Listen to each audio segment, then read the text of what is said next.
তো বলেছিলে তোমার রব পরাক্রমশালী। তুমি এসব না করতে পারলে তো আমরা তোমাকে বিশ্বাস করব না। কাবার মালিকের শপথ, আমার থেকে বেশি মুহাম্মদকে কেউ অপছন্দ করে না। সে না কোনো জাদুকর না পাগল লোক। আমাদেরকে সেই যুবকের অসাধারণ কাহিনী খুলে বলো দেখি, যে অনেক অনেক আগে বসবাস করত। সেই লোকের কথাও জানতে চায়, যিনি পূর্ব পশ্চিমে সমগ্র বিশ্ব ভ্রমণ করেছিলেন, আর আত্মার সম্পর্কেও জানতে চায়। বল।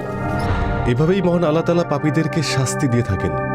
চোখের সামনে সত্য থাকতেও দেখতে পাচ্ছে না, অথচ তারা বিজ্ঞতার দিক থেকেও সব আরবদের উদাহরণ ছিল। মহান আল্লাহ পবিত্র কোরআনুল কারীমে ইরশাদ করেছেন, আর আপনার আগে আমরা দুনিয়াতে যে সকল নবী রাসূল পাঠিয়েছি তারা সকলেই খাওয়া দাওয়া করত ও হাটে বাজারে যেত। আমি তোমাদের মধ্যে একে অপরের পরীক্ষা স্বরূপ করেছি। কি হচ্ছে শুনুন আবুল হাকাম, আমাদের যদি হত্যাও করে ফেলেন তবু আমাদের ধর্ম ছাড়ব না। আমি প্রকাশ্যে ইসলামের দাওয়াত দিয়ে যাব। পারলে আমাকে বাধা দিয়ে দেখান। থামো এসব। আপনি আগে থামুন। শুনুন আবুল হাকাম, ও আপনার নাম তো রাসূল সাল্লাল্লাহু আলাইহি ইসলাম দিয়েছেন আবু জাহেল। কি? মুহাম্মদ আমাকে আবু জাহেল নাম দিয়েছে? হ্যাঁ, তিনি আপনাকে উপযুক্ত নামটাই দিয়েছেন, আবু জাহেল। নিয়ে যাও, ওকে নিয়ে যাও, নিয়ে যাও। আল্লাহ শপথ উম্মে তালেব, আমি আমার জীবনে কুরাইশদের মধ্যে এত ক্ষোভ কখনো দেখিনি। তারা তাদের আত্মীয়তার সম্পর্ক ছিন্ন করছে, ঘৃণার আগুনে পড়ে যাচ্ছে তারা। জানি না কি হচ্ছে, কিছুই বুঝতে পারছি না। মুশরিক আবু জাহেলের মতো উমাইয়াত ইবনে খালাফ, উবাই ইবনে খালাফ, আলাস আর অন্যান্যরাও হাশিমের গোত্রকে ধ্বংস করতে চায়। যদিও আমরা তাদের কিছুই করিনি, আমরা শুধুমাত্র আমাদের গোত্রের একজনকে সুরক্ষা দিচ্ছি, যে পাপ কাজ ত্যাগ করে আল্লাহর উপাসনা করার আহ্বান করে। আল্লাহর শপথ, আমি কখনো কুরাইশদের এমনভাবে আত্মীয়তার সম্পর্ক ছিন্ন করতে দেখিনি। আল্লাহ রাসূলের স্ত্রী খাদিজাকে আমি যখনই দেখি তখনই আমার মনের ভেতরে কেমন যেন শক্তি ফিরে পাই। আল্লাহ সন্তুষ্টি লাভের উদ্দেশ্যে তিনি তার সব সম্পত্তি মানুষের কল্যাণে ব্যয় করে যাচ্ছেন। বিবি খাদিজা, তার মতো মহিয়সী এই কুরাইশ বংশে আর একজনও নেই। হে পরম করুণাময় আল্লাহ তাআলা, এই ইহলোকে ও পরলোকে তুমি তাকে ভালো রেখো। হে মক্কাবাসীগণ, শোনো মক্কাবাসীগণ, এসো এখানে। তোমরা মুহাম্মাদের কথা শুনবে না। সে অনেক বড় জাদুকর। সে তোমাদের সবাইকে পূর্বপুরুষদের ধর্ম থেকে বিচ্ছিন্ন করে দেবে। আপনিও জানেন আল্লাহর রাসূল সত্যের বাণী নিয়ে এসেছেন, কিন্তু আপনি প্রতিহিংসার কারণে অন্ধ হয়ে গেছেন। আল্লাহ বলেন কাফেররা কুরআন শুনতে চায় না, বরং তিলাওয়াতের সময় হট্টগোল করেন যাতে তারা জয়ী হতে পারে। আর এই কারণেই আপনি মিথ্যা আর তামাশা করে সবসময় নিজেকে জয়ী ভাবছেন। কিভাবে কিভাবে আপনি মানুষ হয়ে সবসময় আল্লাহর সাথে জেতার চেষ্টা করছেন? আল্লাহর শপথ, আপনি চিরস্থায়ী জাহান্নামের আগুনে শাস্তি ভোগ করবেন। আল্লাহর রাসূল আপনাদের সত্যের পথে আহ্বান জানাচ্ছেন। এখন আপনারাই ভাবুন কি করবেন। শুনুন, মুহাম্মদ দাবি করে যে আল্লাহর 19 জন সৈন্য আপনাদেরকে জাহান্নামে ফেলে অত্যাচার করবে, কিন্তু আপনারা তো তাদের থেকে অনেক বেশি সংখ্যায়। আপনারা 100 জন মিলেও কি তাদের একজনকে পরাজিত করার ক্ষমতা রাখেন না? তারা তো মাত্র 19 জন, আর আমরা তাদের থেকে সংখ্যায় অনেক অনেক বেশি।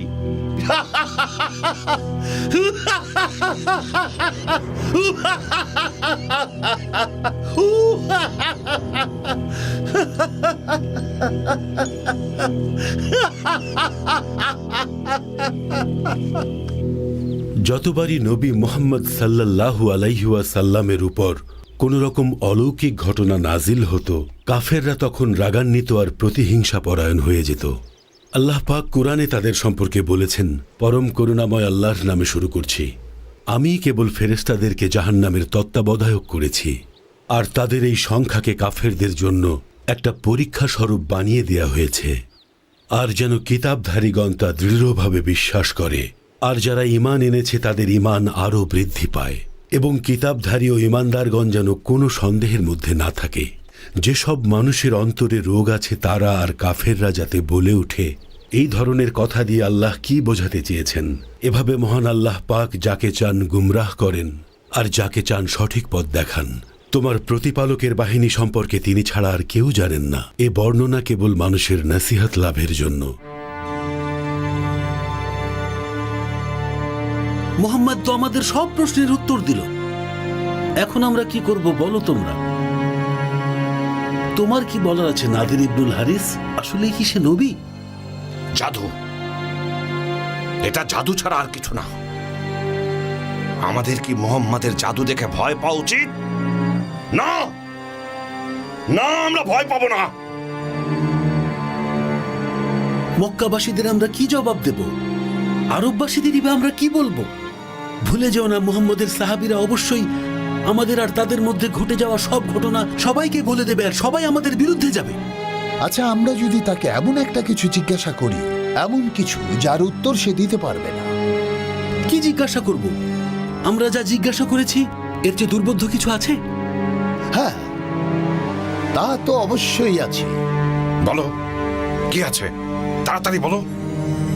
সে কি দাবি করে না যে আল্লাহ তাকে রাসূল হিসেবে পাঠিয়েছেন? হ্যাঁ, সে তো তাই দাবি করে। তাই যদি হয় তাহলে আমরা তাকে বলবো আমরা যা চাই তার রব যেন তার জন্য সেটি করে দেয়।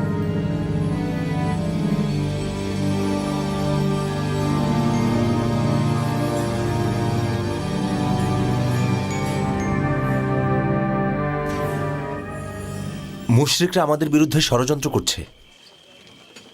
আল্লাহ রসুল সাল্লাল্লাহু আলাইহি সাল্লাম বলেছেন, আল্লাহর রহমত আমাদের সাথে আছে, তাই আতঙ্কিত না হতে। এই যে মুহাম্মদ, এদিকে এসো। আপনারা রাসূলুল্লাহ সাল্লাল্লাহু আলাইহি ওয়াসাল্লামের কাছে কি চান? শুনো মুহাম্মদ, তুমি কি চাও তোমার গোত্রের লোকেরা তোমাকে বিশ্বাস করুক? মহান আল্লাহর রাসূল সাল্লাল্লাহু আলাইহি ওয়াসাল্লাম বলেছেন, সাল্লাল্লাহু আলাইহি ওয়াসাল্লাম, হ্যাঁ, তিনি মন থেকে চান আপনারা একমাত্র আল্লাহর উপর ঈমান আনুন। রাসূল আপনাদের কাছে সত্যের ধর্ম নিয়ে এসেছেন, তিনিই মহান আল্লাহর বার্তাবাহক, তাই সঠিক পথের সন্ধান একমাত্র ওনার কাছেই আছে। তুমি যদি সত্যিই সেটা চাও তাহলে মক্কার আকাশে পূর্ণিমার যে চাঁদ উঠেছে তাকে দুই ভাগে ভাগ করে দেখাও, যার একটা অংশ থাকবে কুরাইশের পর্বতের উপরে এবং অন্যটি কাইথারান পর্বতের দিকে। আল্লাহ রাসূল সাল্লাল্লাহু আলাইহি ওয়াসাল্লাম জিজ্ঞেস করেছেন, সাল্লাল্লাহু আলাইহি ওয়াসাল্লাম, তাহলে আপনারা কি ঈমান আনবেন? আনবো। হ্যাঁ, আনবো। আল্লাহর রসুল আপনাদের সবাইকে বলেছেন মক্কার আকাশে যে চাঁদ উঠেছে তার দিকে তাকাতে।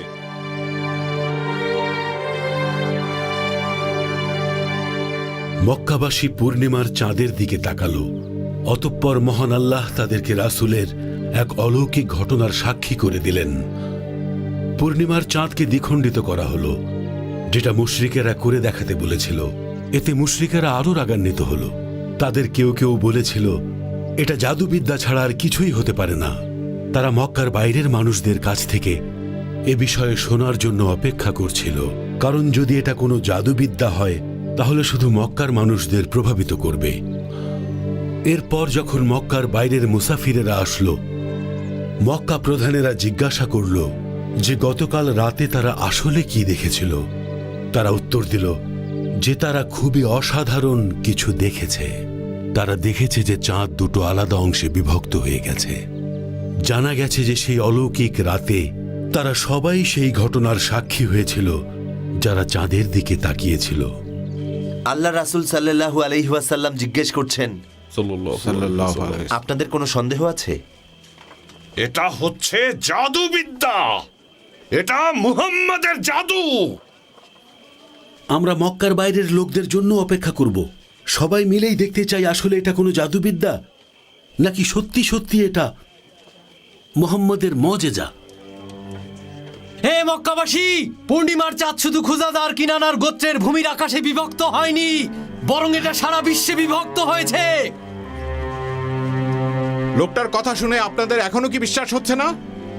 এটা যদি জাদুবিদ্যা হতো তাহলে সব মানুষ এটা দেখতে পেত না। এটা জাদু, এটা হচ্ছে হাসিম গোত্রের জাদু। রব্বিল কাবার নামে শপথ করে বলছি, যদি কেউ এটা বিশ্বাস করে তাহলে তাকে আমার তরবারির মুখোমুখি হতে হবে। আমরা তার উপর বিশ্বাস এনেছি। বের করুন আপনার তরবারি। এটা হচ্ছে হাসিম গোত্রের জাদু, হাসিম গোত্রের জাদু। এটা কেউ বিশ্বাস করবেন না, এটা জাদু ছাড়া আর কিছু হতেই পারে না। হাসিম গোত্রের জাদু, হাসিম গোত্রের জাদু, এটা হাসিম গোত্রের জাদু। কিভাবে কিভাবে আল্লাহর রাসূল সাল্লাল্লাহু আলাইহি সাল্লামের ওপর ওহী নাজিল হওয়ার পরও তারা তাকে অবিশ্বাস করতে পারে? এই দুনিয়ায় আর কারোরই সেই সব প্রশ্নের উত্তর জানা নেই। একমাত্র উনি সেই ব্যক্তি যিনি সেই সব প্রশ্নের উত্তর জানেন, কারণ মহান আল্লাহ তাআলা স্বয়ং তাকে হেদায়েত দান করেছেন। আপনি ঠিক বলেছেন ভাই। ধর্মের কথা শুনতে অস্বীকার করেছে। তারা দিন দিন আরো অনেক বেশি খারাপের দিকে চলে গিয়েছে। তাদের অন্তর কুফরিতে ঘেরা। আল্লাহর রাসূল ও ৭০ দিন দেখেও তাদের ঈমান আনার কোনো সম্ভাবনা নেই। দুঃখ হয় তাদের জন্য, কিন্তু সব প্রশংসা আল্লাহর নামে। ওনার ইচ্ছাই সব হয়। আল্লাহ চাইলে অবশ্যই সবাইকে সৎ পথ দেখাতে পারেন। আল্লাহ রসুল আপনার উপর শান্তি বর্ষিত হোক। এই ধর্মের মাধ্যমে তিনি আমাদের অন্ধকার থেকে আলোতে এবং জাহান্নাম থেকে হেদায়েত ও জান্নাতের পথে নিয়ে গেছেন। না, আমাদের সময় হয়েছে। হ্যাঁ, চলো।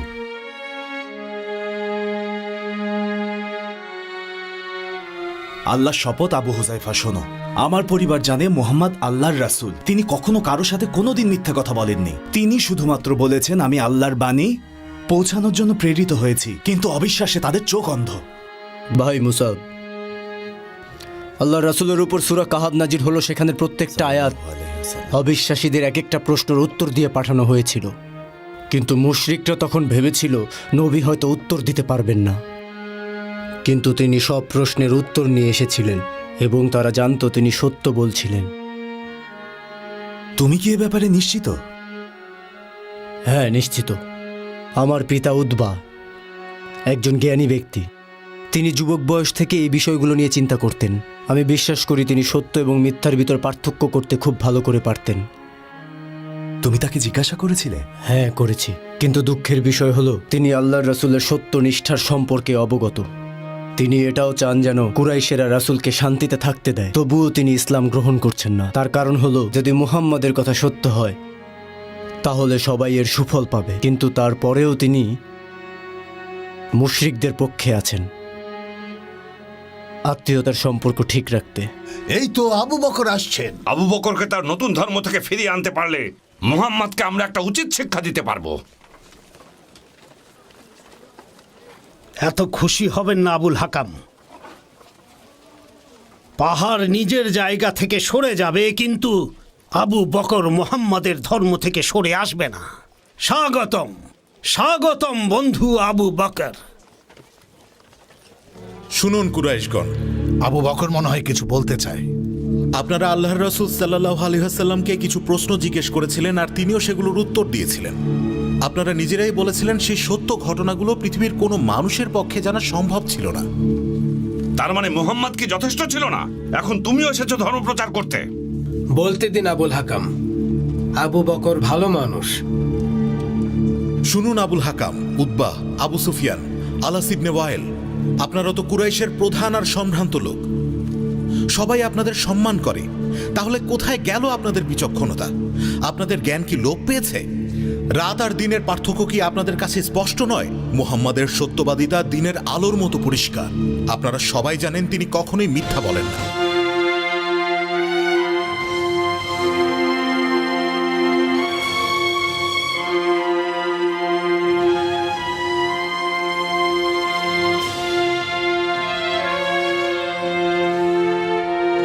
আচ্ছা, ওমর ইবনুল খাত্তাব এত তাড়াহুড়ো করে হাঁটছেন কেন?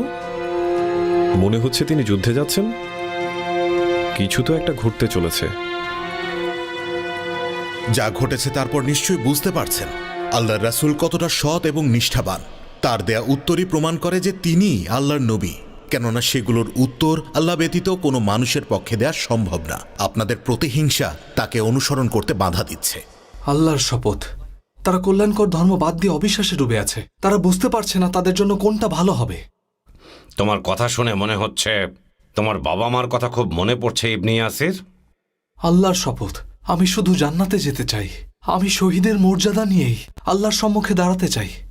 শুনুন কুরাইশগণ, আমরা মুসলমান আর মহান আল্লাহ আমাদের সত্যের ধর্মের হেদায়েত দান করেছেন।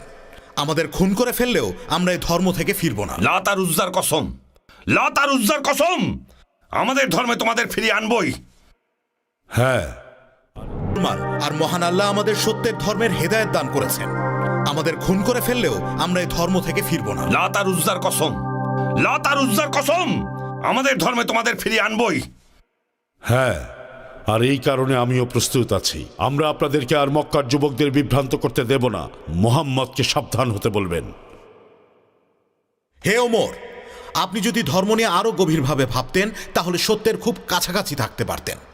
ইবনুল খাত্তাব, এ ধরনের হুমকি আপনি তাদেরকে দিন যারা এসবে ভয় পায়। আপনাকে অনেক সহ্য করেছি। আপনাদের জন্য আমার খুব দুঃখ হচ্ছে। আমি আল্লাহর কাছে আপনাদের হেদায়েতের প্রার্থনা করব ওমর। মহান আল্লাহর রসুল সাল্লাল্লাহু আলাইহি ওয়াসাল্লাম সাল্লাল্লাহু আলাইহি ওয়াসাল্লাম তিনি সব সময় উচ্চস্বরে নামাজ পড়তেন যেন মুশরিকদের অন্তরে ভয় জাগে। এটা তাদের ওপর আল্লাহর গজব। আল্লাহ তাদেরকে হেফাজত করুক। ঠিক বলেছেন। তাদের মধ্যে কেউ যদি আল্লাহর রসুল সাল্লাল্লাহু আলাইহি ওয়াসাল্লাম কি বলেছেন তা শুনতে চাইত, সাল্লাল্লাহু আলাইহি ওয়াসাল্লাম, তাহলে সে অন্যান্য মুশরিকদের থেকে লুকিয়ে শুনত। আবু জাহেল আর আবু সুফিয়ানের একবার সরাসরি দেখা হয়ে গিয়েছিল আল্লাহর রসুলের তেলাওয়াত লুকিয়ে শুনতে গিয়ে। তারা পরস্পরকে শপথ করিয়েছিলেন এমন কাজ আর করবেন না। এই কারণেই কি মক্কাবাসী আল্লাহর বাণী শুনতে অস্বীকার করে? কারণ তারা তাদেরকে ভয় পায়? হ্যাঁ আম্মা, তারা তাদের ভয় পায়। আর যখন রসুল সাল্লাল্লাহু আলাইহি ওয়াসাল্লামের কোরআন তেলাওয়াত সাল্লাল্লাহু আলাইহি ওয়াসাল্লাম কেউ শুনত, তখন তার এমন অনুভূতি হতো যেন সে এমন কিছু শুনেছে যা এর আগে সে কখনো শোনেনি। তখন তারা আরও মনোযোগ দিয়ে শোনার চেষ্টা করত।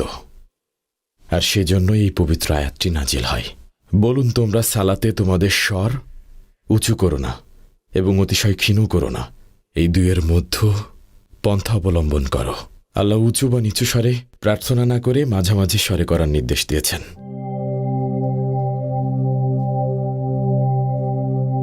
বিষয়টা আমার উপর ছেড়ে দাও। আমি হচ্ছি মাকজুম গোত্রের প্রধান, আর আমি জানি কিভাবে যুবকদের মুহাম্মদকে অনুসরণ করা থেকে বিরত রাখতে হয়। আমি ওদেরকে বন্দী করব, তারপর ওদেরকে পিটিয়ে বুঝিয়ে দেব আমি কে।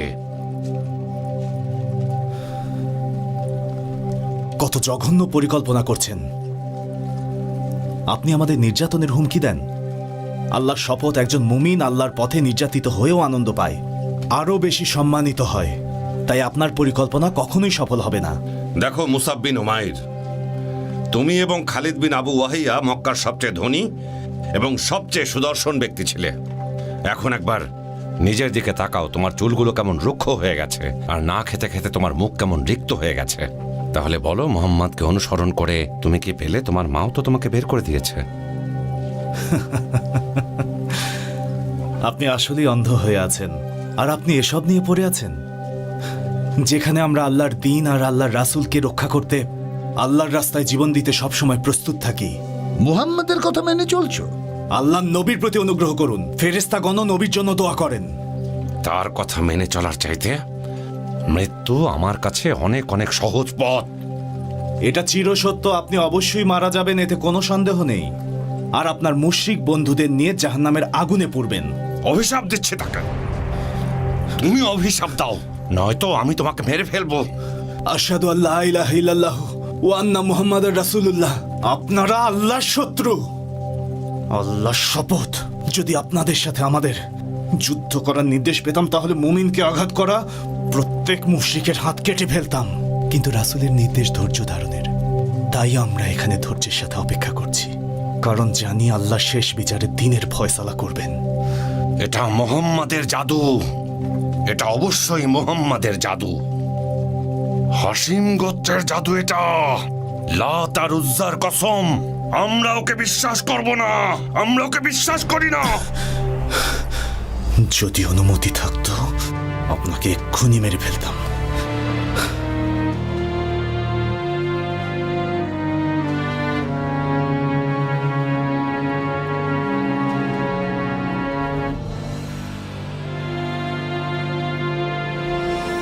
শুনুন মুসলমান ভাইরা, রসুল সাল্লাল্লাহু আলাইহি সাল্লাম আমাকে বলেছেন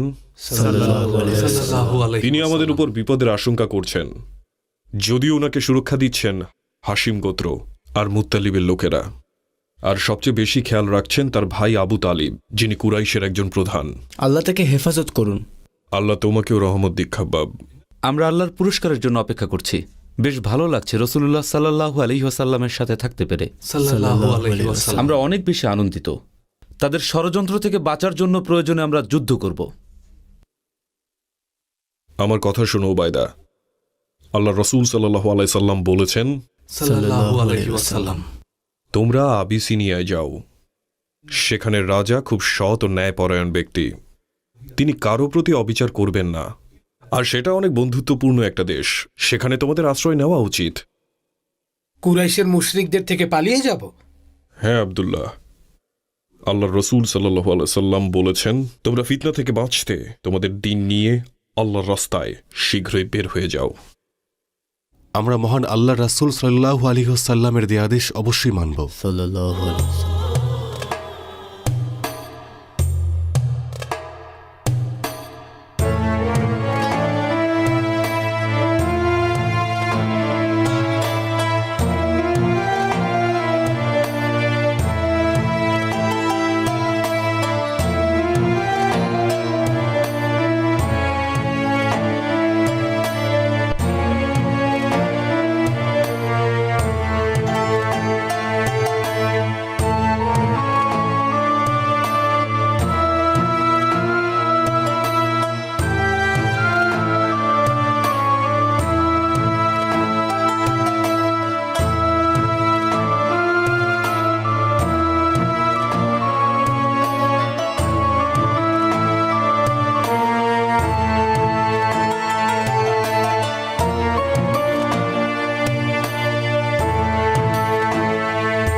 আমাদের মুসলিম ভাইয়েরা অনেকেই হিজরতের প্রস্তুতি নিচ্ছেন, কেউ কেউ আবার ইতিমধ্যেই হিজরত করে ফেলেছেন, যেখানে মুশরিকেরা সত্য ধর্মের আহ্বান থেকে তাদের কানে মোহর লাগিয়ে রেখেছে, আর তারা এতটাই অন্ধ যে তারা আলোর পথ দেখছে না। তারা দয়াশীলতা, উত্তম ব্যবহার আর দুনিয়া আখিরাতের জীবনকে মহিমান্বিত করার আহ্বান বুঝতে পারছে না। এখন তো আমাদের মুসলিম ভাইদের বাধ্য করছে পালিয়ে যেতে তাদের ধর্মের কারণে। আল্লাহর শপথ, ইসলাম গ্রহণ করার পর থেকে আমার মনে হচ্ছে মক্কায় আমরা খুব বেশি দিন থাকতে পারবো না।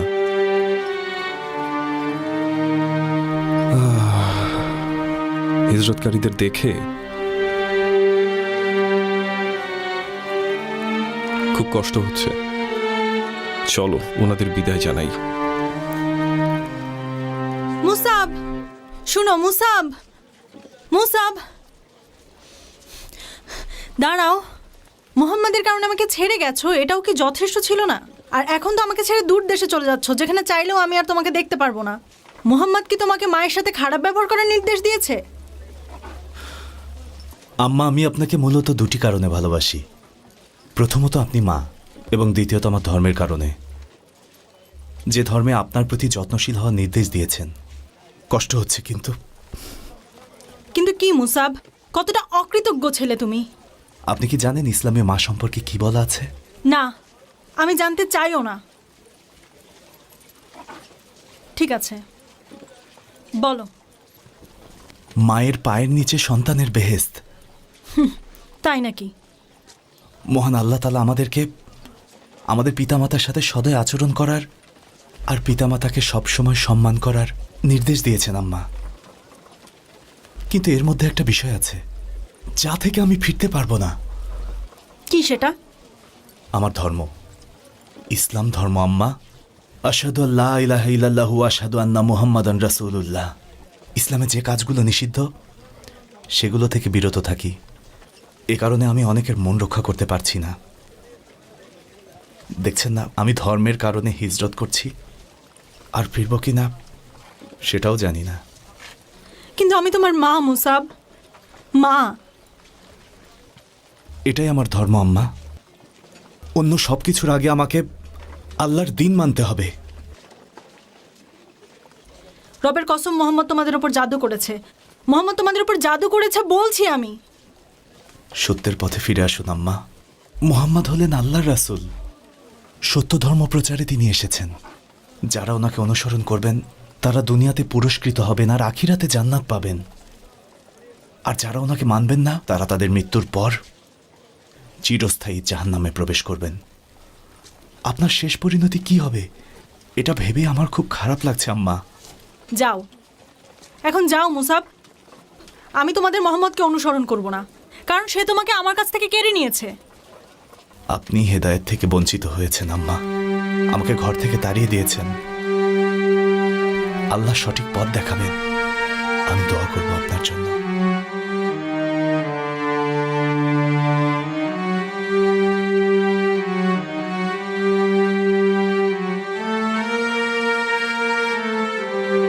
স্বাগতম হিন্দ, স্বাগতম তোমাকে। শুভ সকাল আব্বা। তোমার পরিবারের সবাই কেমন আছে? এসব প্রশ্নের উত্তর দিতে আসিনি। পরিবার নিয়ে আপনার কোনো মাথা ব্যথা আছে নাকি? কি বলছো? আমার মাথা ব্যথা নেই। আপনি কি দেখতে পাচ্ছেন না রেগে আছি? শান্ত হও হিন্দ, শান্ত হও। কি হয়েছে? আপনার অকৃতজ্ঞ ছেলে আবু হুজাইফা কেমন ভাই সে? এখানে কি বলার আছে হিন্দ? বলতে হবে, কারণ আপনিই সেই পিতা। ওকে মোহাম্মদের অনুসারী হতে দেখেও চুপ ছিলেন। এটাই তো ধর্ম। এটা কি ধর্ম আব্বা? এটা হাসিম গোত্রের ষড়যন্ত্র, যাতে করে তারা কুরাইশের ওপর নিজেদের কর্তৃত্ব ফলাতে পারে। শান্ত হও হিন্দ। তুমি এভাবে কথা বললে তোমার সাথে কথা বলবো না। তুমি তোমার বাবাকে তো চেনো। আমি ধৈর্যশীল, রাগ একদম পছন্দ না। তুমি আগে বলো আবু সুফিয়ান আর বাচ্চারা কেমন আছে?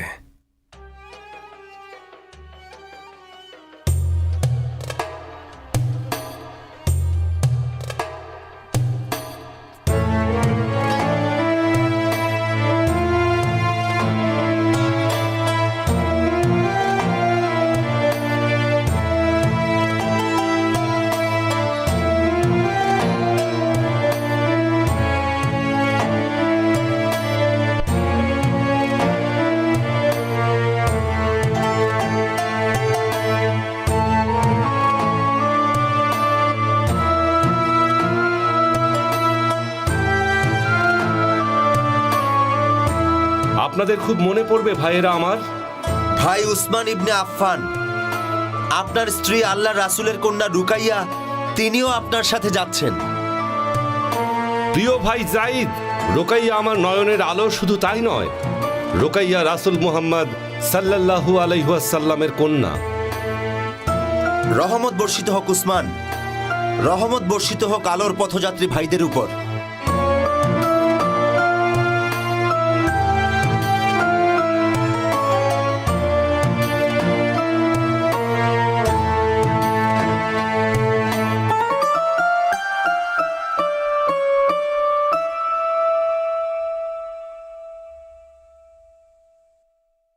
তুমি কি তাহলে যাওয়ার সিদ্ধান্ত নিয়েছো বাবা? এছাড়া কুরাইশরা কি আমাদের কোনো পথ রেখেছে? আমাদের উপর কুরাইশদের লোকদের অত্যাচার তো দিন দিন বেড়েই চলছে। কুরাইশের লোকজন তোমার সাথে যা করেছে তা মোটেও ভালো কোনো কিছু নয়। আর তোমার স্ত্রী আসমা বিনতে উমাইস, এই সিদ্ধান্ত এখন তার। সে চাইলে আমার সাথে যাবে, না চাইলে যাবে না। সেটাই ভালো জাফর, সেটাই ভালো। কারণ তোমরা তো বলতে গেলে সবেমাত্র সংসার শুরু করেছ, তাই একসঙ্গে থাকাই ভালো। এই নাও জাফর, তুমি এটা অবশ্যই আবিসিনিয়ার রাজা নেজাসির হাতে পৌঁছে দেবে। এটা কি তার জন্য চিঠি? বাবা আমার, কত দূরে চলে যাচ্ছ তুমি। জাফর শোনো, নিজের দিকে ভালোভাবে খেয়াল রেখো বাবা। স্বাগতম চাচা। ধন্যবাদ আবু সুফিয়ান। তুমি আর হিন্দ একটা বিষয়ে আমাকে সাহায্য করো। কি সাহায্য বলুন? হুজাইফা চলে যাওয়ার পর হিন্দ সকল দায়িত্ব পালন করছে। তাকে যেতে দেওয়া মনে হয় আপনার উচিত হয়নি। সে চলে যাওয়ায় আমি কষ্ট পাইনি ভাবছ? আমিও কষ্ট পেয়েছি। সে তার স্ত্রী আমরুর কন্যাকে সাথে নিয়ে চলে গেছে। হুজাইফা যখন তার স্ত্রীকে মোহাম্মদের ধর্মে আসার জন্য জোর করেছিল, তাকে ছেড়ে গেলেই পারত। শোনো মা হিন্দ, মুহাম্মাদের অনুসারীরা তাকে আল্লাহর রাসূল মানে আর মনে করে তিনি যা বলেন তা আল্লাহর বাণী, যা জমিনে জিব্রাইল নামক ফেরেশতা দিয়ে পাঠানো হয়। তাই একটু ভাবো, তারা সবাই আল্লাহকে না মেনে কিভাবে আমাদের মানবে? মুহাম্মাদের অনুসারীদেরকে তোমরা কি চেনো না নাকি? তারা নিজেদেরকে আল্লাহর পথে সঁপে দিয়েছে। তারা এ বাণী ধনী গরিব নির্বিশেষে সব মানুষের মধ্যে ছড়িয়ে দিচ্ছে। মক্কাতেই ধর্মপ্রচার শুরু করেছিল। আল্লাহ নাকি তাকে নির্দেশ দিয়েছেন গোত্রের নিকট আত্মীয়দের কাছে প্রথমে ধর্ম প্রচার করতে, আর সেই মক্কাবাসী আমরাই। তারপরও আমরা তার থেকে দূরে চলে গিয়েছিলাম, দ্বিমত পোষণ করেছিলাম, আর তার অনুসারীদের উপর অত্যাচার করেছিলাম। তখন সাথীদের নিয়ে তিনি হিজরত করার সিদ্ধান্ত নেন। এতে লাভটা কি হবে বলুন তো? এই নির্দেশ যদি সত্যি আল্লাহর পক্ষ থেকে আসে, তাহলে তারা এর সুফল ভোগ করবে। যদি মুহাম্মাদের বানানো হয়, তাহলেও এটা নতুন কিছুর ইঙ্গিত করছে। কিভাবে? কুরাইশরা মোহাম্মদকে মোকাবেলা করতে অক্ষম? কথা শোনো হিন্দ, মুহাম্মদ ও তার অনুসারীদের বন্ধন এতটাই দৃঢ় যে তারা তাদের রক্তের বন্ধন আর গোত্রের বন্ধনও উপেক্ষা করতে পারে শুধুমাত্র ধর্মের কারণে। যেমন আবু হুজাইফা তার ভাই ওয়ালিদার পিতা উদ্বাকে দূরে ঠেলে ইথিওপিয়ান কৃতদাস বিলাল হাবাসিকে কাছে টেনে নিয়েছে। আর এটার মানে কি ওয়ালিদ চাচা? ভয়ঙ্কর কিছু ঘটতে চলেছে, কারণ কিছুদিন পর আরবের বিভিন্ন গোত্রের মানুষেরা মুহাম্মাদের দলে যোগ দেবে। তারা মুহাম্মাদের এতটাই বিশ্বস্ত হবে যে বিশ্বস্ততা সকল বিশ্বস্ততাকে ছাপিয়ে যাবে। এরপর মুশরিক গোত্রগুলোকে আক্রমণ করবে, যতক্ষণ না পর্যন্ত তিনি অতুলনীয় শাসক হতে পারবেন। আসলে কি তাই? মোহাম্মদ সমগ্র আরবের রাজা হতে যাচ্ছে? সত্যি যদি নবী হন, তাহলে ঐশ্বরিক কিছু তার পক্ষে আছে, যার বিরুদ্ধে কেউ অবস্থান নেবে না। আর যদি তিনি দেশগুলোকে শাসন করতে চান, তার এমন সমর্থক আছে যারা তার জন্য সব করতে পারে। এসব অসহ্য কিভাবে সম্ভব আবুল ওয়ালিদ?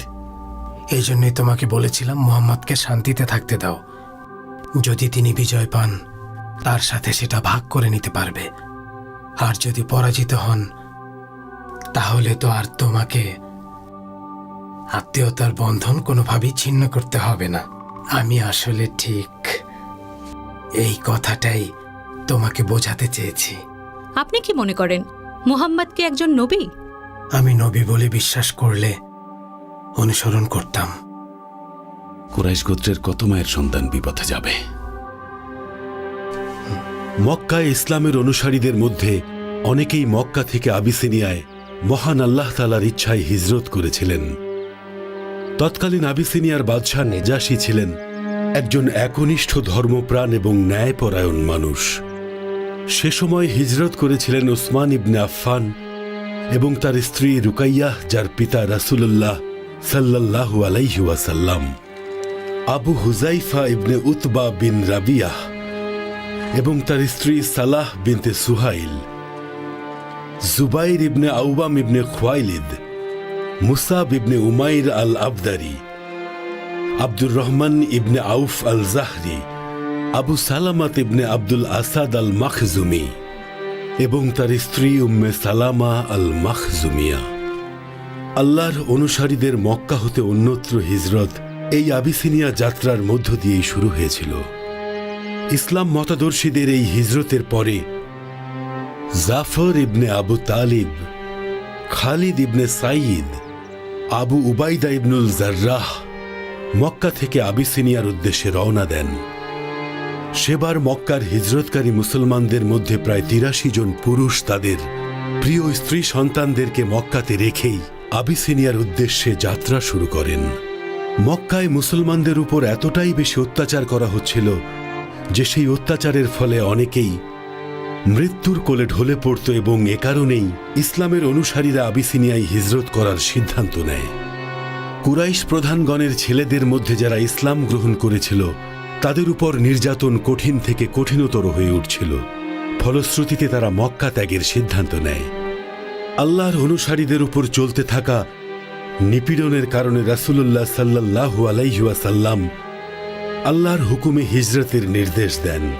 হিজরতের এই নির্দেশ বাস্তবে বরকত বয়ে এনেছিল। নিপীড়িত মুসলমানেরা গৃহত্যাগে বাধ্য হয়েছিল, কিন্তু তবুও তারা ইসলামকে ত্যাগ করেনি এবং এতেই বোঝা গিয়েছিল যে আল্লাহর অনুসারীরা সংগ্রামের জন্য প্রস্তুত।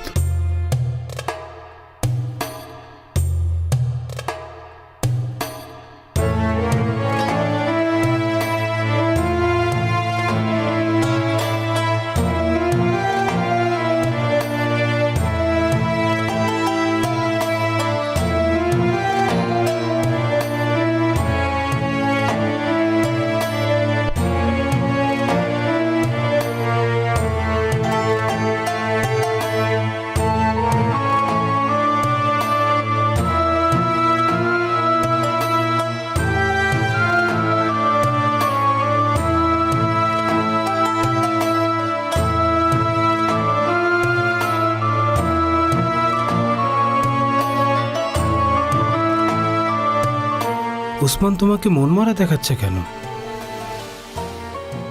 মক্কায় যন্ত্রণাদায়ক অত্যাচার ভোগ করার চেয়ে আমাদের সেখান থেকে অনেক দূরে থাকাই উত্তম। তুমি ঠিক বলেছ, কিন্তু একটা বিষয় ভেবে আমার বুক বারবার কেঁপে উঠছে। আমি শুনেছি উমাইয়া ইবনে খালাফ এখন জুমু গোত্রের প্রধান। মহান আল্লাহ তাকে পরাস্ত করবেন। আবু বকর বিলালের দাসত্ব না কিনলে তিনি আমাদের মাঝে থাকতেন না। মনে পড়ছে ইবনে আমরর কথা, যার অধীনে কিনা আমি নিজেই ছিলাম। তার মধ্যে খুঁজে দেখলে কখনো কোনো মানবতাই পাওয়া যাবে না। সে আমাকে মক্কা থেকে পালাতে বাধ্য করেছে, অথচ সেই জায়গায় থেকে আমি কতই না ভালো ছিলাম। তাই নিজ ভূমি থেকে দূরে সমুদ্রে পাড়ে বসবাস করছি। তিনি সম্মানিত ব্যক্তিদের সাথে দুর্ব্যবহার করেছেন, আবার অনেক দুর্বল মানুষদের তিনি হত্যাও করেছেন। একদিন তিনি ঠিকই বুঝতে পারবেন যখন তার উপর এক ভয়ঙ্কর অন্যায় নেমে আসবে, যেমনটা তিনি করেছিলেন অন্য মানুষদের সাথে। আশা করি আল্লাহ সবাইকে ইসলামের পথে পরিচালিত করবেন। তারপরও উমাইয়া ইবনে খালাফকে দেখে যা বুঝেছি তা হলো সবাই ইসলাম গ্রহণ করলেও অন্তত 2 জন করবে না। তাদের একজন হলেন উমাইয়া ইবনে খালাফ, আর হলো আবু জাহেল। আমারও কিন্তু তাই মনে হচ্ছে ভাই আব্দুল্লাহ। আফসোস, আফসোস তারা কতটা পাপী। আল্লাহর রাসূলকে দেখে আমি শুধু অবাক হই। হে আল্লাহ, কুরাইশদের দৃষ্টিকে অন্ধ করে দিন। আপনি আপনার রাসূলকে রক্ষা করুন। আমার কথা শোনো আব্দুল্লাহ, আমি কুরাইশের জুমু গোত্র থেকে এসেছি। আমাদের লোকেরা হাসিম গোত্রের সাথে আছে। হাসিম ও মুত্তালিবের বংশধরেরা আবু তালিবের নেতৃত্বে আল্লাহ রসুলকে রক্ষা করবে। আমাদের ভয়ের কিছু নেই। তাহলে চলো, এখন আমাদের ভাইয়েরা অপেক্ষা করছেন। নেজাশির সাথে সাক্ষাৎ কতটা ভালো হবে সেটা এখনো বুঝতে পারছি না। রাসূল সাল্লাল্লাহু আলাইহি ওয়াসাল্লাম বলেছেন, সেই রাজার ভূমিতে কেউ অত্যাচারিত হবে না।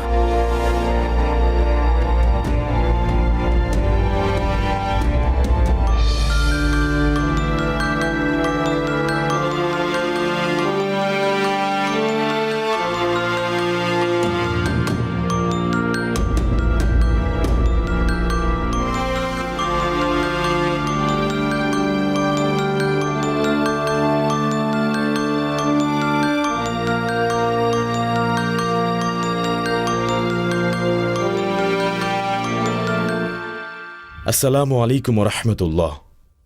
ওয়ালাকাসসালাম। আমাদের নিজেদের মানুষের দ্বারা নিপীড়িত হয়ে আমরা ভূমি থেকে বিতাড়িত হয়ে আপনার কাছে আমরা একটু আশ্রয় ও সুরক্ষার আশায় এসেছি। তোমার পরিচয় কি? আমি তাদের গোত্র প্রধানের ছেলে। আমার নাম জাফর ইবনে আবু তালিব, ইবনে আব্দুল মুত্তালিব, ইবনে হাশিম। আমার পিতা আপনাকে একটি কবিতা পাঠিয়েছেন, আপনি যদি চান তাহলে শোনাতে পারি। আমি আরবদের কবিতার অনেক সুনাম শুনেছি।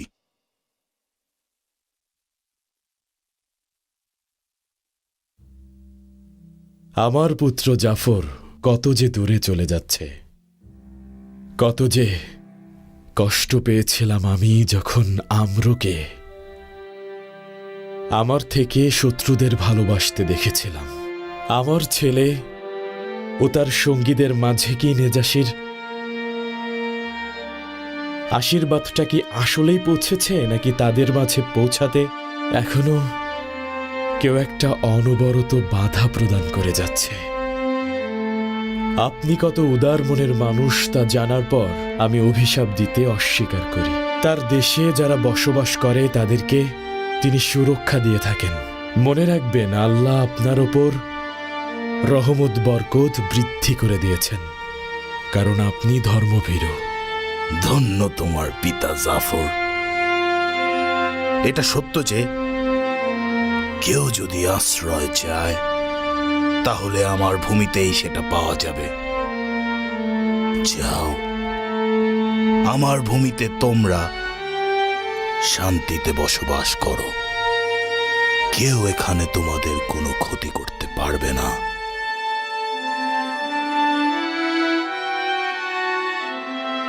রহমত বর্ষিত হোক আপনার উপর, রহমত বর্ষিত হোক।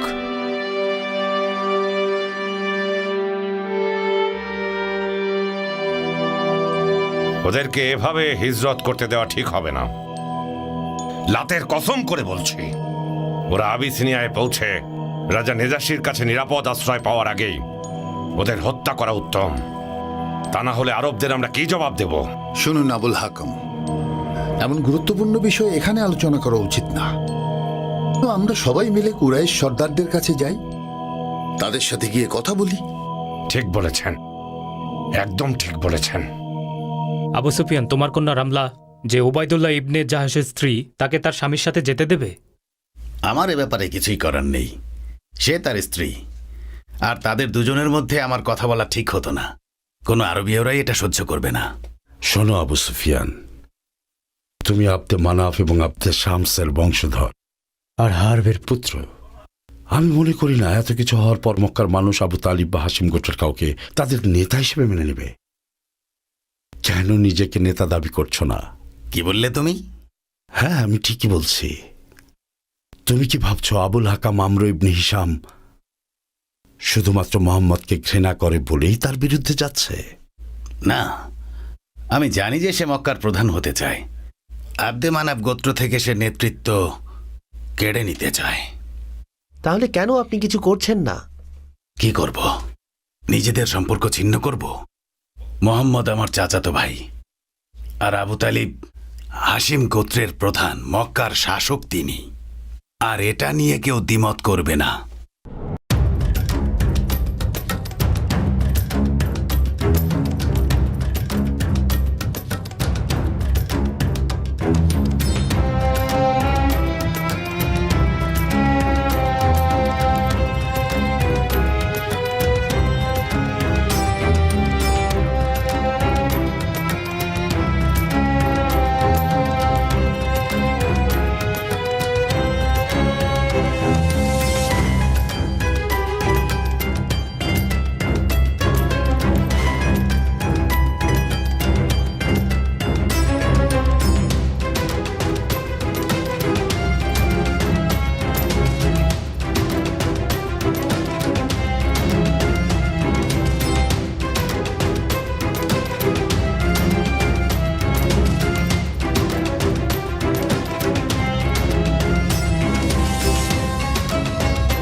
তার অনুসারীদের উপর অত্যাচার করেছিলাম।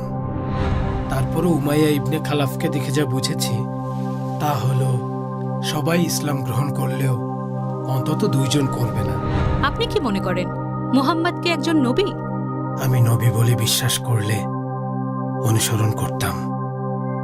কুরাইশ গোত্রের কত মায়ের সন্তান বিপথে যাবে? রাসূল সাল্লাল্লাহু আলাইহি ওয়াসাল্লাম বলেছেন, সেই রাজার ভূমিতে কেউ অত্যাচারিত হবে না। আমার পিতা আপনাকে একটি কবিতা পাঠিয়েছেন, আপনি যদি চান তাহলে শোনাতে পারি। আমি আরবদের কবিতার অনেক সুনাম শুনেছি। এখান থেকে ওদেরকে চলে যেতে দেওয়া উচিত হয়নি। তার চাইতে অনেক ভালো ছিল আবিসিনিয়ায় যেতে না দিয়ে ওদের সবাইকে এক এক করে হত্যা করে ফেলা। কেন নিজেকে নেতা দাবি করছো না? কি বললে তুমি? হ্যাঁ, আমি ঠিকই বলছি। তুমি কি ভাবছো আবুল হাকাম আমর ইবনে হিশাম শুধুমাত্র মোহাম্মদকে ঘৃণা করে বলেই তার বিরুদ্ধে যাচ্ছে? না, আমি জানি যে সে মক্কার প্রধান হতে চায়। আব্দে মানাব গোত্র থেকে সে নেতৃত্ব কেড়ে নিতে চায়। তাহলে কেন আপনি কিছু করছেন না? কি করব? নিজেদের সম্পর্ক ছিন্ন করব? মোহাম্মদ আমার চাচাতো ভাই, আর আবু তালিব হাশিম গোত্রের প্রধান, মক্কার শাসক তিনি। আর এটা নিয়ে কেউ দ্বিমত করবে না। তুমি কি চাও যে আমি কুরাইশদেরকে বোঝাই যাতে তাদের সাথে যুদ্ধ করে? শোনো আবু সুফিয়ান, তুমি একজন বুদ্ধিমান মানুষ। তুমি জানো যে হাশিম গোত্রের বিরুদ্ধে কুরাইশরা একত্র হচ্ছে। তাই তোমাকে ভবিষ্যৎ মক্কার শাসক হওয়ার জন্য প্রস্তুত থাকতে হবে। কিভাবে? সবার সাথে এমন আচরণ করো যে আবু তালিবকে সরিয়ে তোমাকে কুরাইশ প্রধান বানাতে রাজি হয়। আবু তালিবকে কে সরাবে? কুরাইশের প্রধানেরা। কে? কুরাইশের প্রধানেরা তাদের মজলিসে তোমার জন্য অপেক্ষা করছে। বুঝেছি, এগুলো করবে আবুল হাকাম। এই জন্য মোহাম্মদ তার নাম দিয়েছে আবু জাহেল। এই নিয়ে নিশ্চয়ই সে খুব রেগে আছে। কোথায় যাচ্ছ তোমরা?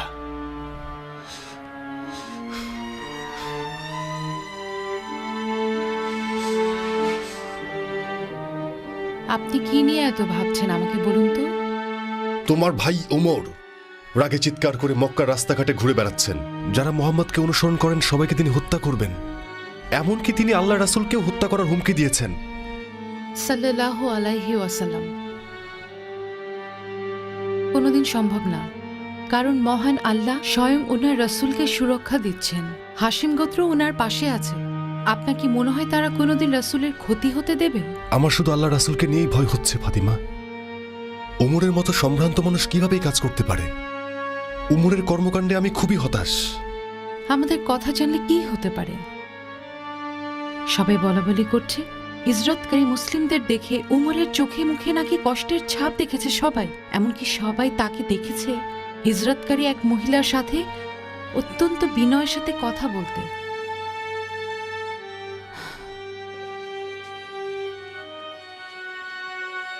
শুনুন কুরাইশগণ, আহম্মকের দল মক্কা ছেড়ে পালিয়ে যাচ্ছে।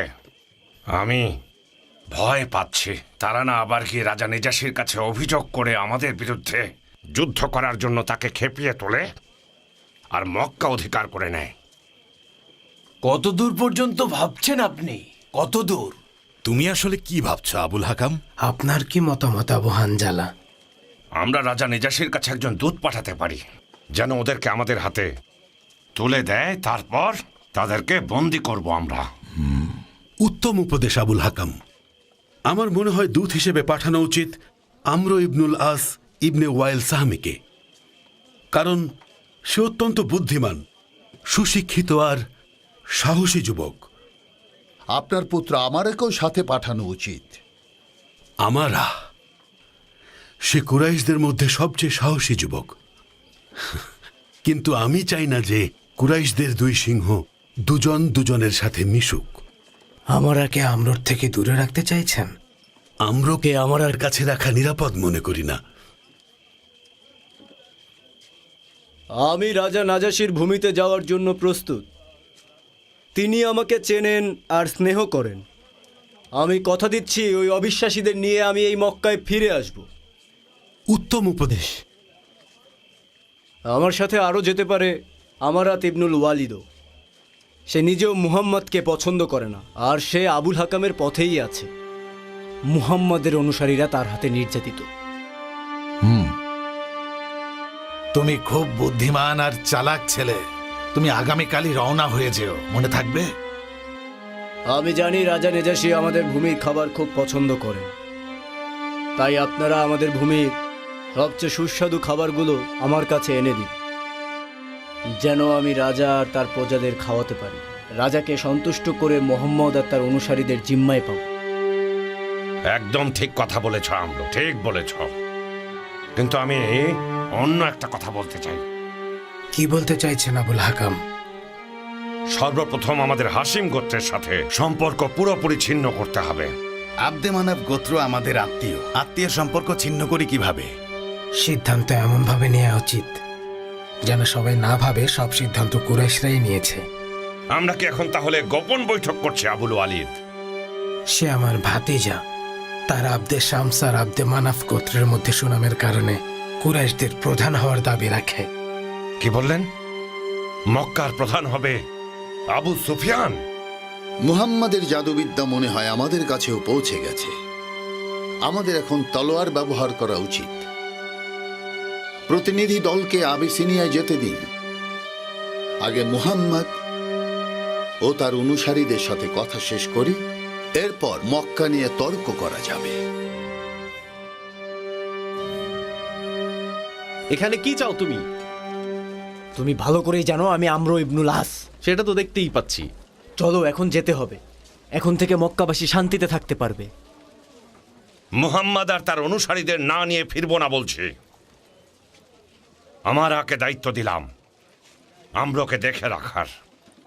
চিন্তা করবেন না, আমি ওকে দেখে রাখবো, ভালো করেই দেখে রাখবো। সাহসী ভাব ধরছো? আমরা সবাই জানি তুমি কতটা কোমল। নিজেদের ভেতরে সব দ্বন্দ্ব বন্ধ করো আর যা আদেশ করা হয়েছে সেটা করো। এখানে আমরো আর আমার আর বিষয় নিয়ে মোটেও কথা হচ্ছে না। এখানে মুহাম্মাদকে পরাস্ত করার বিষয়, তাই তাদের ছাড়া তোমরা ফিরে আসবে না। যাও।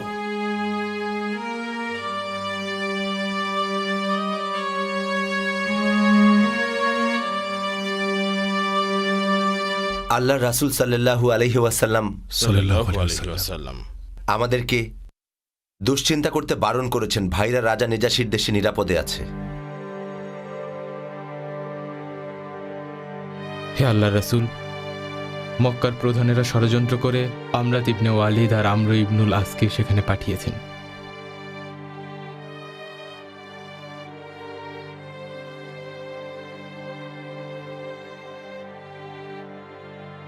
আল্লাহ রাসূল সাল্লাল্লাহু আলাইহি ওয়াসাল্লাম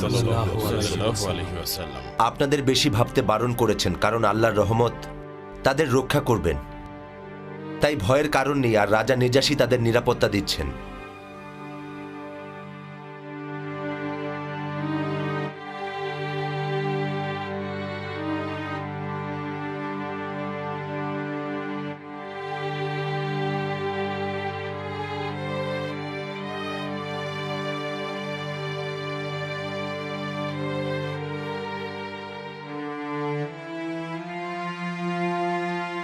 আলহামদুলিল্লাহ, আমরা এখন এমন এক রাজার কাছে আশ্রয় পেয়েছি যিনি আমাদের মুশরিকদের থেকে সব ধরনের নিরাপত্তা এবং মর্যাদা দিয়েছেন। একদম ঠিক বলেছ। এত কিছু হয়ে যাওয়ার পরেও তো কুরাইশ প্রধানদের শান্তি হচ্ছে না। আল্লাহর শপথ, আমরা একজন ভালো ব্যক্তির ভূমিতে আছি যিনি স্বচ্ছন্দে ধর্ম পালন করতে দিচ্ছেন, আর আমরা কোনো অত্যাচার সহ্য করা ছাড়াই নিশ্চিন্তে আল্লাহর উপাসনা করতে পারছি। ঠিক বলেছ জাফর, ঠিক বলেছ। এসব আসলে মহান আল্লাহ তাআলার রহমতের নিদর্শন, কিন্তু আব্দুর রহমানের কথাগুলো মনে রাখতে হবে। হ্যাঁ, তুমি কিছু বলো আউফ। আমার মনে হচ্ছে কুরাইশ প্রধানেরা রাজা নেজাসীর কাছে দূত পাঠিয়ে অনুরোধ করবেন যেন আমাদেরকে নিজ ভূমিতে পাঠিয়ে দেন। আমাদের জন্য মৃত্যু এর থেকে সহজ হবে। জানি, কিন্তু আমাদের যে কোনো পরিস্থিতির জন্য প্রস্তুত থাকতে হবে, আর জাফরকে আমাদের পক্ষে রাজার সাথে কথা বলতে হবে। ইনশাআল্লাহ এই পরিস্থিতি ঠিক হয়ে যাবে। মহান আল্লাহ তাআলা আমাদের কখনোই শত্রুদের হাতে বন্দী হতে দিবেন না। এই যে ওমর, কোথায় যাচ্ছ ইবনুল খাত্তাব? তোমার চোখে মুখে ভয়াবহ ক্রোধের ছাপ দেখতে পাচ্ছি। যেখানকার মানুষ আমাকে মোটেও পছন্দ করে না। কাদের কথা বলছো? মুহাম্মদ আর অনুসারীদের। মুহাম্মদ হাশিম গোত্রের সুরক্ষায় আছে, তুমি কিছুই করতে পারবে না। মক্কার সবাই আমার শক্তি সম্পর্কে জানে, তার ব্যাপারটা আমাকে দেখতে দিন। আগে নিজের পরিবারকে দেখে রাখুন, তারপর না হয় অন্যদেরকে দেখবেন। কার কথা বলছেন? আপনার বোন আর ভগ্নিপতি। কি বললেন আপনি? তারা কি মুসলিম হয়েছে? হ্যাঁ, আপনি ঠিক শুনেছেন ওমর। উনারা মোহাম্মদের ধর্ম অনুসরণ করছে, আর আমি জেনেই বলছি। আমি ওদের খুন করব। তহা, কষ্টক্লেশে পতিত হওয়ার জন্য আমি আপনার প্রতি কুরআন নাজিল করিনি, বরং যে ভয় করে তার জন্য উপদেশ হিসেবে, যিনি জমিন ও সমুচ্চ আসমানসমূহ সৃষ্টি করেছেন তার কাছ থেকে এটা নাজিলকৃত। দয়াময় আল্লাহ তাআলা মহান আরশে সমাসীর হলেন। যা আছে আসমানসমূহে, জমিন এবং এই দুয়ের অন্তর্বর্তী স্থানে ও ভূগর্ভে তা তারই। আর যদি আপনি উচ্চকণ্ঠে কথা বলেন তবে তিনি তো যা গোপন ও অতি গোপন সবই জানেন। দরজা খোলো, অবিশ্বাসীর দল মেরে ফেলবো ভাই আজকে উমর তোমাদের। এসেছে, সে আমাদের আজ মেরেই ফেলবে। উপরে গিয়ে লুকে পড়ো খাব্বাব, তাড়াতাড়ি এখনই যাও, যাও। কি দরজা খুলবে না? এখনই খোলো বলছি, না হয় ভেঙে ঢুকবো। স্বাগত ওমর। ভাই ওমর, অবিশ্বাসী নারী কোথাকার, তোমাদের এমন হাল করবো যা ভাবতেও পারছো না। দেখুন ভাই ওমর, আমরা কি করেছি। কি দেখাবে আর ওমরকে? ও, আপনি আমাকে মারতে এসেছেন ভাই? খাত্তাব আমার পিতার সাথে যা করেছিল, আপনি সেই একই কাজ আমার সাথে করতে এসেছেন? আপনি এটা কেমন করে করতে পারেন উমর? আমরা অনেক কিছু সহ্য করে ফেলেছি, কিন্তু আমাদের ধর্মকে পরিহার করলে কখনোই সহ্য করব না। তুমি আমার বোন ফাতেমাকে মোহাম্মদের ধর্মে জোর করে নিয়েছো। সাইদের গায়ে হাত তুলছেন কেন ওমর? হ্যাঁ, তুলছি। মোহাম্মদের ধর্মকে অনুসরণ করার চেয়ে ওর মরাই ভালো। শুনুন, স্বেচ্ছায় এ ধর্মে এসেছি, আপনি যা খুশি করতে পারেন, এমনকি মেরে ফেললো আমরা আল্লাহর কাছে শহীদের মর্যাদা পাবো। আপনাকে আমরা ভয় পাই না। আর তুমিও কি তাই বলবে সাঈদ? আমাকে ভয় পাও না? না, ভয় পাই না উমর। আল্লাহর কসম, আমি আল্লাহ ছাড়া কাউকে ভয় করি না। মুহাম্মদ শিখিয়ে দিয়েছেন। আল্লাহ রাসূল মুহাম্মদ সাল্লাল্লাহু আলাইহি সাল্লাম আমাদের বলেছেন যে আমরা যখন আল্লাহর প্রতি ঈমান আনবো তখন যেন পাপীদের আঘাতকে আমরা যেন কোনো রকম ভয় না পাই। সুতরাং আপনি যদি আমাদের মেরেও ফেলেন, আমাদের চিরস্থায়ী স্থান হবে জান্নাত। আমার জন্য কি কথা বলবে বলো?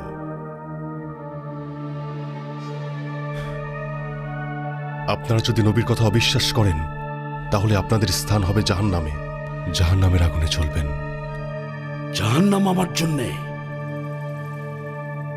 আপনার নির্মমতার মাঝে লুকিয়ে আছে বিজ্ঞতা আর কোমলতা। তাহলে কেন আপনি বিজ্ঞতা দিয়ে সত্যকে দেখতে পাচ্ছেন না? আমি ঘরে প্রবেশের আগে তোমরা কি যেন গুনগুন করছিলে, আমি সেগুলো শুনতে চাই। যেই পাতার টুকরো দেখে তোমরা পড়ছিলে সেটা আমাকে দেখাও, আমি দেখতে চাই। আপনি ওটা নষ্ট করে ফেলবেন। ভয়ের কিছু নেই। কাবার মালিকের শপথ করে বলছি, আমি সেটা তোমাদের কাছে আবার ফিরিয়ে দেব। আপনি অপবিত্র হয়ে আছেন। আল্লাহর পবিত্র বাণী স্পর্শ করার পূর্বে যান গিয়ে হাত মুখ ধুয়ে পবিত্র হয়ে আসুন। ঠিক আছে, যাচ্ছি। তোমাদের কথাই হবে। কি হলো আপনার ইবনুল খাত্তাব? আপনার ক্রোধ এক নিমিষেই কোমল হয়ে গেল। আমি ভয় পাচ্ছিলাম আপনি নাকি আপনার বোন আর ভগ্নিপতিকে খুন করে ফেলেন। আমার ওনার সামনে যাওয়া উচিত। দেখি ইসলামের দাওয়াত দিলে উনি কি বলেন। আর তোমার কাছে কি মুসার ঘটনা এসেছে? যখন সে আগুন দেখতে পেল তখন সে তার পরিবারকে বলল, অপেক্ষা করো, আমি আগুন দেখেছি, সম্ভবত আমি সেখান থেকে কিছু জ্বলন্ত আগুন আনতে পারবো, অথবা আগুনের নিকট পথ নির্দেশ পাবো। যখন সে আগুনের কাছে আসলো তখন তাকে আহ্বান করা হলো, হে মুসা, নিশ্চয়ই আমি তোমার রব, সুতরাং তোমার জুতা জোড়া খুলে ফেলো। সত্যিই তুমি তো উপত্যকায় রয়েছ, আর আমি তোমাকে মনোনীত করেছি, সুতরাং যা ওহিরূপে পাঠানো হচ্ছে তা মনোযোগ দিয়ে শোনো।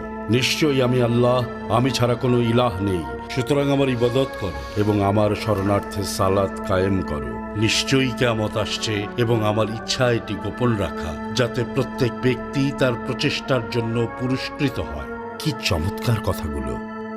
শুনুন ওমর, খাব্বাব ইবনুল আরাত,